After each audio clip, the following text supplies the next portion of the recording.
Aid could be seen being airdropped into parts of Gaza Sunday, as Israel said it would halt military operations for 10 hours a day in areas to help starving Palestinians get fed. This comes as Israel has been facing growing international criticism, which the government rejects, over the humanitarian crisis in Gaza. And indirect ceasefire talks in Doha between Israel and the Palestinian militant group Hamas have broken off, with no deal in sight. I would say it's a bad time, but it's not enough. Bazzaroli is the emergency operations coordinator in Gaza for Doctors Without Borders.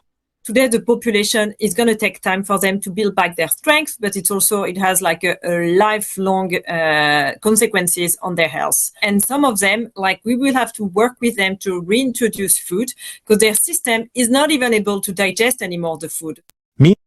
Israeli Prime Minister Benjamin Netanyahu said that while his country would continue to allow the entry of humanitarian supplies into Gaza, that, quote, "We will continue to fight.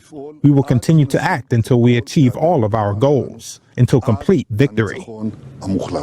U.S. President Donald Trump, while on a visit to Scotland, said Israel would have to decide its next steps in Gaza. Israel's going to have to make a decision. Feris Hassouna, a father of 6, trudged through the dusty streets of northern Gaza on Sunday, carrying a heavy bag of flour on his shoulders. He described to Reuters how food shortages have left his family hungry and how his children have lost a lot of weight in the process. Aid bags that entered Gaza through Israel was quickly snatched up by residents.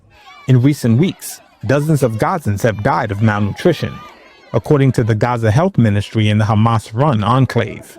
A group of 25 states, including Britain, France, and Canada last week, condemned the drip feeding of aid and said Israel's denial of essential humanitarian aid was unacceptable.